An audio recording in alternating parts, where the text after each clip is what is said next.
সবাইকে শুভেচ্ছা এবং অভিনন্দন জানিয়ে আজকের ভিডিওটি শুরু করছি। আজকের ভিডিওর আমাদের মূল আলোচনা যে ষষ্ঠ যে গণবিজ্ঞপ্তির প্রাথমিক সুপারিশ, এই সুপারিশ হতে কেন দেরি হচ্ছে, দেরির কারণ আজকে আমরা দেখব। এখন দ্য ডেলি ক্যাম্পাস এই অনলাইন নিউজ পেপার থেকে আমরা একটু দেখব। ভিডিওর মূল আলোচনায় চলে যাওয়ার আগে আপনাদের কাছে অনুরোধ, আপনারা যদি আমার ইউটিউব চ্যানেলে নতুন হয়ে থাকেন অবশ্যই সাবস্ক্রাইব করবেন, সেই সাথে সাথে আইসিটি ইনফরমেশন ফেসবুক পেজটি ফলো করে রাখবেন। এখন আমরা যদি এখানে দেখি যে বেসরকারি শিক্ষা প্রতিষ্ঠানের শিক্ষক নিয়োগের ষষ্ঠ গণবিজ্ঞপ্তির সুপারিশে কিছুটা বিলম্ব হতে পারে। এখন এই যে দেরি হওয়ার কারণগুলো আমরা একটু দেখব। যদি আমরা এখানে আমি সম্পূর্ণটা পড়ছি না, আমি মেন বিষয়গুলো আপনাদেরকে তুলে ধরছি।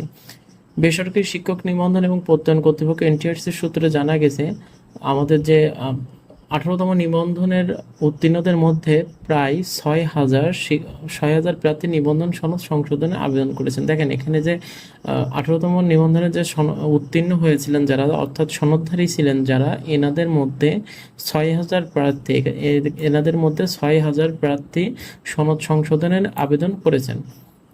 এখন এক্ষেত্রে এনটিআরসি বলেছেন যে তাদের সনদ সংশোধন না করা পর্যন্ত ষষ্ঠ গণবিজ্ঞপ্তির সুপারিশ হবে না। এখন এনাদের যে সনদ সংশোধন, এই বিষয়টি পুরোপুরি প্রক্রিয়া শেষ না হওয়া পর্যন্ত আমাদের যে প্রাথমিক সুপারিশ অর্থাৎ যে সুপারিশ সেটা কিন্তু হবে না। এবং এছাড়াও 18তম নিবন্ধনে যে 35 ঊর্ধ্ব যে বিষয়টি আদালতের একটি নির্দেশ রয়েছে, ফলে সুপারিশ বিলম্ব হওয়ার সম্ভাবনা রয়েছে। এখন 35 ঊর্ধ্ব যারা ছিলেন, 35 ঊর্ধ্ব আমার মনে হয় 65 জন ছিলেন, এনাদের বিষয়টি আদালতে একটি সুপারিশ হবে, সেই তারপরে আর কি আমাদের দেরি হতে পারে একটি কারণে। আর হচ্ছে আরেকটি বিষয় যে নাম অপ্রকাশিত রাখার সত্ত্বে এনটিআরসির একজন কর্মকর্তা বলেন দুইটি কারণে সুপারিশের কিছুটা বিলম্ব হবে। এর মধ্যে প্রধান কারণ হলো অধিক সংখ্যক প্রার্থী সনদ সংশোধনের আবেদন করা। অর্থাৎ আমি একটু আগে যে কথাটি বলছিলাম যে 6,000 প্রার্থী সনদ সংশোধনের আবেদন করেছেন, এনাদের সনদ সংশোধন না হওয়া পর্যন্ত আমাদের যে সুপারিশের রেজাল্ট প্রকাশ হবে না।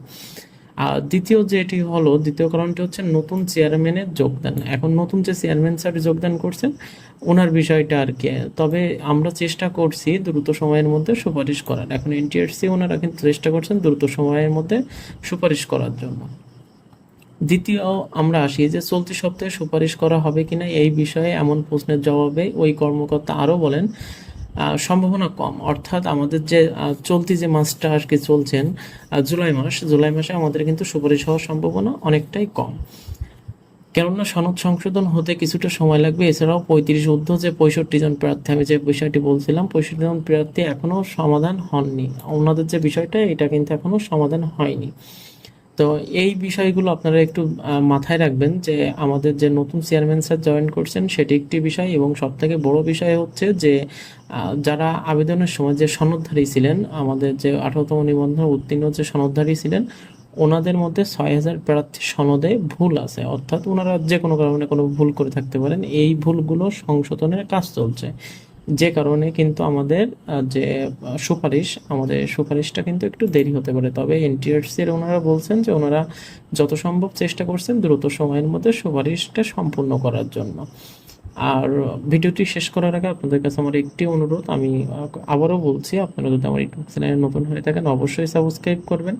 আপনাদের প্রতিটা সাবস্ক্রাইব আমার নতুন ভিডিও তৈরি করার জন্য অনেক বেশি উৎসাহ তৈরি করে থাকে। এবং সেই সাথে সাথে ফেসবুক পেজটি ফলো করে রাখবেন। সবার সুস্থতা কামনা করে আজকের ভিডিওটি এই পর্যন্তই রাখছি। ধন্যবাদ।